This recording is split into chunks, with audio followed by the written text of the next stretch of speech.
Bonjour, bienvenue sur Audace Télévision. Notre télévision, comme vous savez, c'est une télévision qui est numéro 1 sur le net et nous essayons chaque mois de vous dénicher les interviews politiques les plus importantes. Cette fois-ci, nous avons en face de nous M. Victor Mpoyo. Pour ceux qui ne le connaissent pas, c'est l'ami intime de feu Mouzé Laurent Désiré Kabila. Donc nous allons le questionner sur qui il est, quelle est son action politique au Congo. Il a été aussi ministre de l'économie à l'époque de Laurent Désiré Kabila. Aujourd'hui, à Paris, nous allons essayer de savoir comment il vit, pourquoi il est à Paris et qu'est-ce qui s'est passé, pourquoi il se retrouve ici aujourd'hui et ses relations avec notre président Laurent Désiré Kabila. Voilà. Bonjour Monsieur Mpoyo. Non. Vous allez trop loin. Vous allez trop loin parce que il fallait que tu me dises qu'est-ce que tu veux parler, parce que moi je ne veux pas parler de Joseph. Non, en fait, moi je veux pas que tu l'appuies. En fait, je veux simplement que les questions que je te poserai sur lui, c'est le choix, pourquoi l'avoir choisi lui, et est-ce que tu vas te présenter en 2012? Qu'est-ce que tu penses de son action politique de ces 10 dernières années?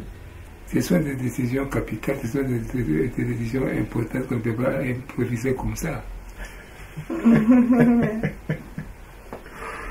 On peut parler de mon pensant politique sur l'Afrique, sur le monde, sur l'art, sur la littérature, sur la culture. Mais tu ne veux pas qu'on parle de la politique congolaise? Non, c'est parce que c'est délicat. C'est délicat. Et je ne veux pas... Ce que j'ai refusé même de donner à la télévision française, à la télévision anglaise et puis à la télévision américaine, j'ai refusé de donner des interviews expressément. Alors si jamais je te donne une interview exclusive, mais il faudrait que ça soit limité, afin que les autres ne puissent pas en profiter pour justifier que j'appuie Joseph, et puis donc il n'y a plus rien à faire.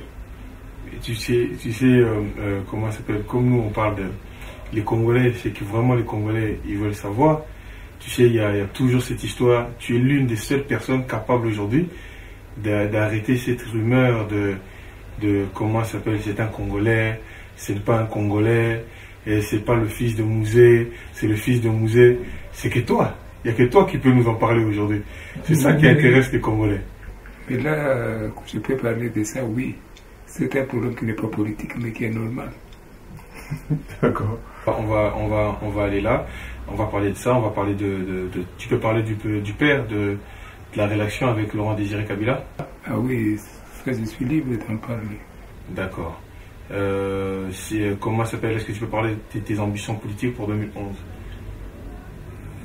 Non, je ne veux pas en parler parce que je n'ai pas de plan. D'accord. J'ai refusé, plusieurs personnes sont venues me voir pour appuyer un coup d'État, pour faire un coup d'État pour moi. Je les ai dit que s'ils veulent la réconciliation avec Joseph, je vais bien m'y atteler pour les réconcilier avec Joseph, mais pas pour appuyer. Mais comment ça s'appelle? Est-ce qu'on peut te demander si tu as toujours des relations avec Joseph? Je garde des relations avec lui, mais pas de contact avec lui. Il parle à ses collaborateurs qui me parlent. Et depuis que j'ai quitté Kinshasa, je ne lui ai pas parlé. On aurait voulu savoir qui est l'homme Victor Mpoyo. On nous dit que vous avez été le premier artiste congolais peintre et que, entre parenthèses, vous avez été aussi le premier millionnaire à l'âge de 19 ans, je crois. Millionnaire congolais. Un homme d'affaires, vous étiez dans le pétrole et surtout, vous êtes connu récemment pour la grande majorité des Congolais en tant que l'ami intime de Mouzé Laurent Désiré Kabila. Qu'est-ce que vous pouvez nous dire de votre carrière et de votre parcours? Ma carrière, elle était courte. Je ne peux pas parler beaucoup sur ma carrière, mais je peux résumer l'appui que je donne au développement de notre pays. Si vous voulez qu'on puisse s'étendre sur ce sujet, je suis prêt à prendre rendez-vous avec vous pour parler du développement social, politique. Ce que les Congolais veulent savoir, c'est... Les Congolais ont des questions qui se posent. Vous êtes l'une des personnes encore vivantes, l'une des seules personnes vivantes encore aujourd'hui en France qui puisse nous parler de la filiation de Mouzé Laurent-Désiré Kabila et le président actuel, Joseph Kabila. Est-ce que vous pouvez nous dire, est-ce que c'est son père, est-ce que c'est son père, parce que vous êtes l'ami intime des Mouzé et vous avez été son ministre de l'économie et la personne qui l'a financé pendant un certain nombre de temps? Joseph et Jeannette sont des enfants de Laurent Kabila. D'accord. Il n'y a même pas à justifier ni à discuter, ce sont ses enfants. D'accord, mais d'où leur père? Mais d'où est née cette polémique? Pourquoi on a commencé à douter de leur filiation? Pourquoi tout le monde dit que ce n'est pas son fils, qu'il est l'enfant d'un ami, qu'il est rwandais, qu'il est tanzanien? C'est venu d'où ces rumeurs? Ce sont des bêtises. Ce sont les enfants de Laurent Désiré Kabila. D'accord. Il n'y a pas à justifier. C'est ça, et puis le reste, ce sont des bobards, des sabotages et tout ça. Ok. Ce que on aimerait savoir aussi, vous avez été ministre de l'économie. Quelle a été votre action pendant que vous étiez au gouvernement de Laurent-Désiré Kabila? Nous avons programmé de combattre l'inflation, de redonner une dynamique au développement social et économique du pays, promouvoir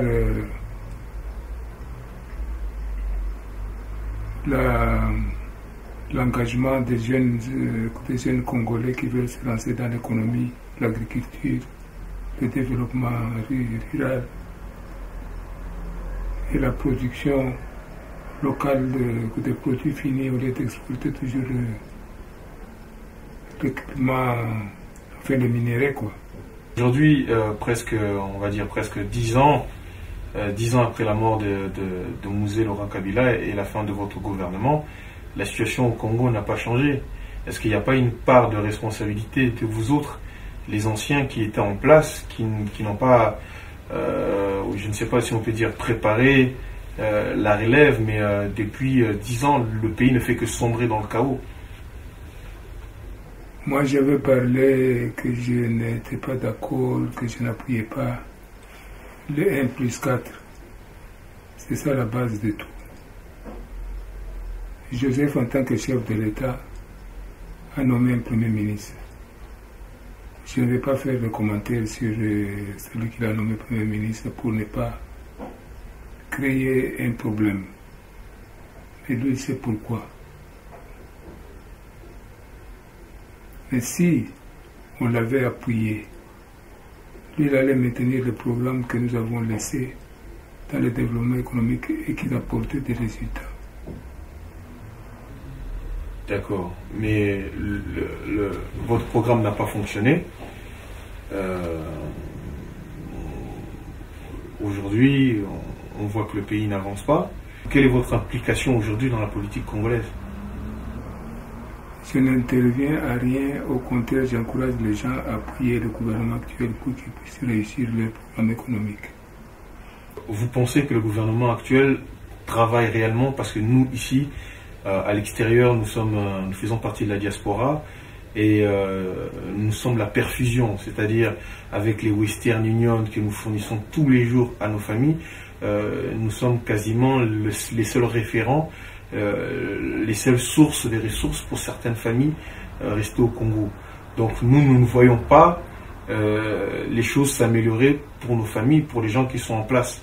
Donc comment continuer à soutenir un État ou un gouvernement qui, on nous a parlé des 5 chantiers depuis 2006, aujourd'hui on arrive en 2011, on n'en voit toujours pas les résultats. Je ne vais pas donner mon avis là-dessus, parce que je me suis donné en discipline que je ne commenterai pas l'action du gouvernement. L'action du gouvernement tant que Joseph est à la tête du pays pour ne pas créer une situation embarrassante pour lui. D'accord, mais ça veut dire que, excusez-moi, ça veut dire que vous soutenez, puisque vous êtes quand même, entre parenthèses, son tonton. Donc, est-ce que vous n'êtes pas en train de soutenir votre neveu, quoi qu'il fasse de bien ou de mal? Vous n'avez pas peur que ça soit interprété de cette manière-là? Joseph, que je connais, a toujours été pratique malgré son jeune âge. Il délègue le pouvoir à ses collaborateurs. Ce sont ces collaborateurs qui doivent vous donner, expliquer leur succès ou bien leur échec. Mais c'est lui quand même le chef de l'État, il est au sommet. C'est lui qui dirige son équipe. S'il ne fait pas de bons castings, s'il ne choisit pas les bonnes personnes, c'est qu'il a une part de responsabilité aussi. Parce que, quoi qu'on en dise, on se souviendra du premier et pas du deuxième. Donc c'est lui le premier, le chef de l'État, c'est lui qui mène les actions du gouvernement. Et si le pays avance, il en sera le premier créditaire. Mais si le pays recule ou stagne, comme la situation l'est actuellement, il a aussi sa part de responsabilité. S'il n'en est pas totalement responsable, puisque c'est lui le chef de l'État.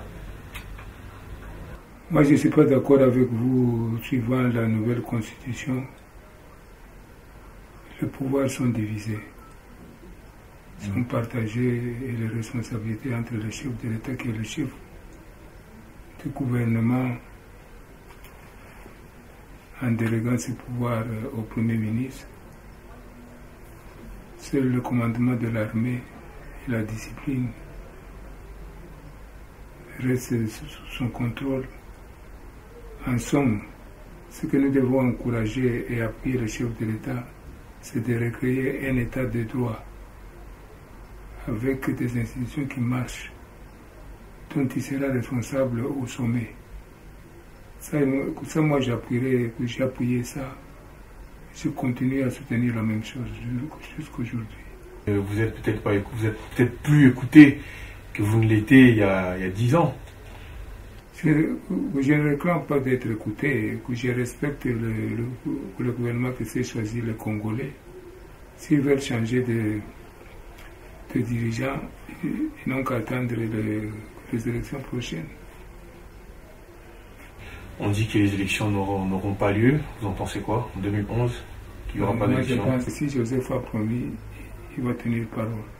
Qu'est-ce que vous pensez de la classe politique, la classe dirigeante politique depuis 2006? Nous avons un petit peu tous les anciens qui viennent de Mobutu, que vous avez refusé. À un moment, quand le président Kabila est arrivé au pouvoir, vous avez refusé, vous avez chassé les Mobutistes qui sont tous revenus, les Kengo Adondo et tous les autres, et même son fils Zanga Mobutu, d'élu de Mont, qui aujourd'hui est vice-premier ministre. Tous ces gens-là, qu'est-ce que vous pensez de leurs actions? Parce qu'ils sont aussi responsables ou co-responsables de la situation du pays à l'heure actuelle. Donc qu'est-ce qu'ils font et qu'est-ce que vous pensez de leurs actions au sommet de l'État aujourd'hui? Moi, je n'ai pas de commentaires à donner, mais tout ce que je peux vous dire, moi j'ai appuyé Joseph à se réconcilier avec tout le monde, y compris les ex-mobutistes. On avait besoin de la paix et des structures pour restructurer les institutions de l'État. Donc tout ce qui était pour la réconciliation doit être appuyé, Regardez ce qui se passe à l'Est, même à Bandaka après. Les violences, les viols, les coups de vol, les sabotages et tout ça.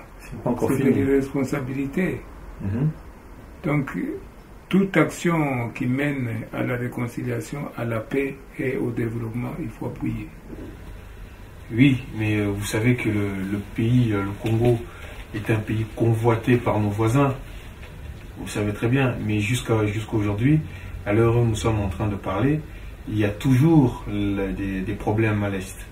Il y a toujours des poches insurrectionnelles, il y a toujours des guérillas, il y a toujours des Congolais qui meurent tous les jours aujourd'hui. Donc, il n'y a pas de paix. Tant qu'il y a des Congolais qui meurent, on ne vit pas dans une situation de paix. C'est nous qui devons organiser une défense raisonnable et responsable. Ce n'est pas en accusant les voisins, c'est nous-mêmes qui devons structurer notre force de défense pour défendre notre territoire et défendre le développement et créer des situations où la paix va régner afin que le peuple puisse profiter de la paix pour se restructurer et démarrer le développement régional et puis national. D'accord. On ne doit pas toujours accuser les étrangers en disant les voisins, les étrangers. C'est nous-mêmes qui sommes responsables.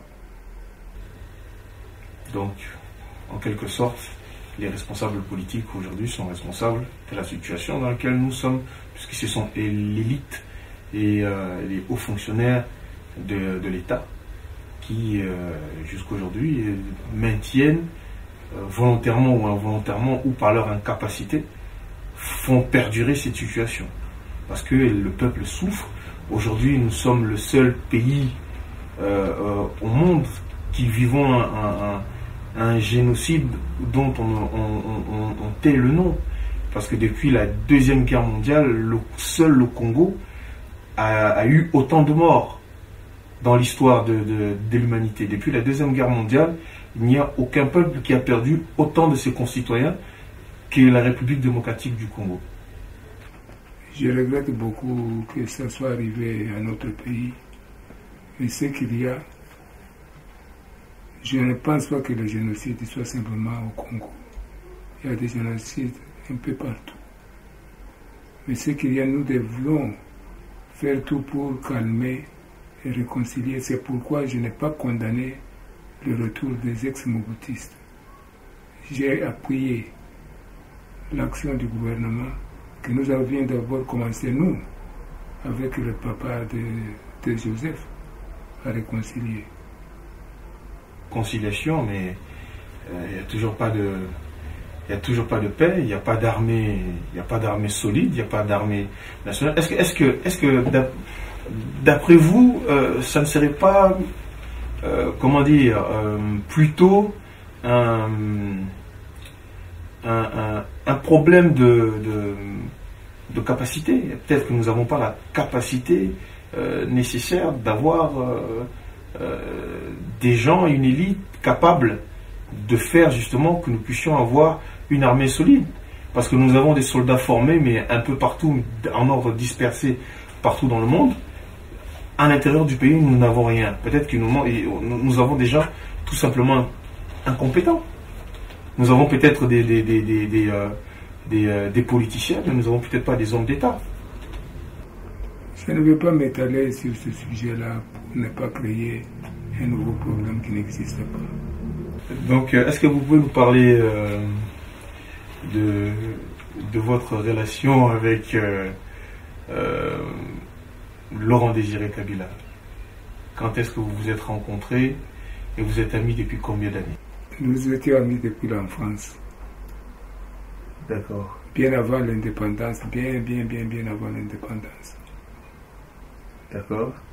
Je suis considéré comme un jeune frère, un ami, un frère, avec beaucoup d'affection. D'ailleurs, lorsqu'il venait en Europe, le seul endroit où il venait 100 personnes, c'est chez moi à la maison, à Saint-Paul-de-Vence. Il venait, il restait avec la famille. Il dormait dans la maison. Nous discutions. On voyageait ensemble quelquefois. Mais je l'accompagnais, il repartait avec des fausses identités. Donc il était toujours en sécurité avec moi. Bien que lorsqu'il ne venait pas, mais c'est moi qui allais le voir au maquis. Ah, carrément. J'étais le seul civil qui entrait là-bas. La chute de Mobutu, c'est quelque chose qui a été préparé depuis très longtemps. Nous avions négocié avec les États-Unis, nous avions négocié avec certains États. D'accord, vous avez négocié la chute de Mobutu. C'est-à-dire un départ de paix sans violence. C'est ce qui s'est passé. D'accord. D'ailleurs, moi, je n'étais même pas sur le bateau à Pointe-Noire. Que mon ami et respecté personnage de Mandela avait organisé.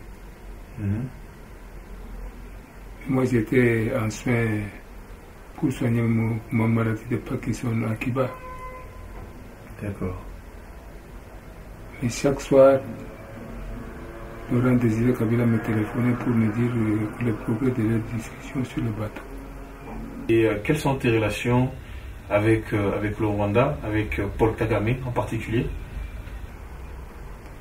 J'ai connu Paul Kagame lorsqu'il était avec Museveni, de la résistance de l'Ouganda, des Ougandais qui ont renversé, enfin, Obote. D'accord. Et vous vous entendez bien? Vous avez une relation amicale ou c'était juste une relation de circonstances par rapport au renversement du maréchal Mobutu? Non, Paul Kagame, c'est un général sérieux. C'était militaire d'ailleurs. C'est pourquoi il s'entend bien avec Joseph.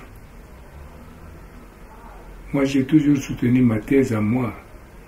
Qu'avant l'indépendance, nous étions Congo, Belge, Rwanda, Burundi.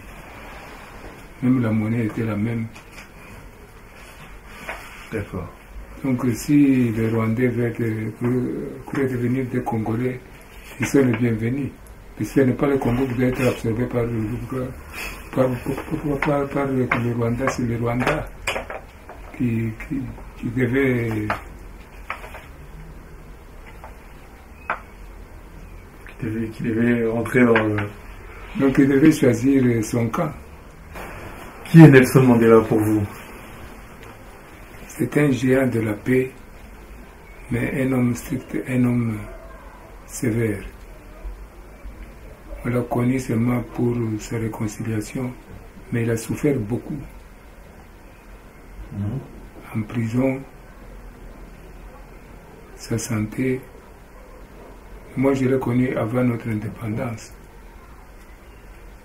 C'était un boxeur, et moi, j'étais un amateur boxeur aussi. Donc, c'était mon héros. Mais il était aussi avocat.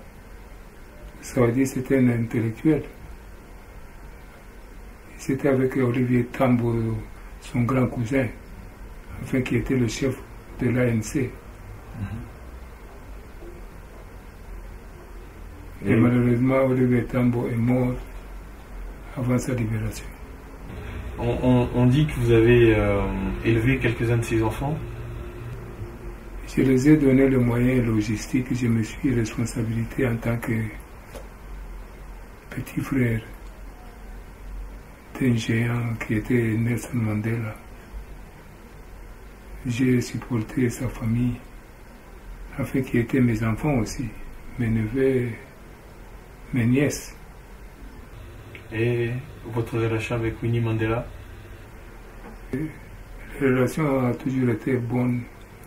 J'ai parlé avec elle il y a 2 mois. Encore. D'accord. Et comment va-t-elle? Qu'est-ce qu'elle raconte? Parce qu'il y a des rumeurs qui disent que depuis un certain nombre de temps, elle ne s'entend plus avec Nelson. Non, elle s'entend bien avec son ex-mari. C'est simplement qu'elle le respecte. le choix de son ex-mari qui a épousé la veuve de l'ancien président de Mozambique, Macher. Monsieur Poyo, on dit que vous étiez millionnaire, qu'actuellement vous êtes ruiné. Est-ce exact ou ce sont des spéculations? Vous êtes un brillant homme d'affaires qui a réussi dans le pétrole. C'est rare pour les Congolais. Donc, est-ce que c'est vrai? Est-ce que vous êtes ruiné? Est-ce que vos affaires ne fonctionnent plus ou vous avez juste tout simplement pris votre retraite? Je ne vais pas répondre à cette question publiquement, mais je ne suis ni ruiné, ni regrettant mon ancienne situation. C'est simplement la situation qui est un peu déchirée. Ça, je suis en train de m'arranger moi-même pour établir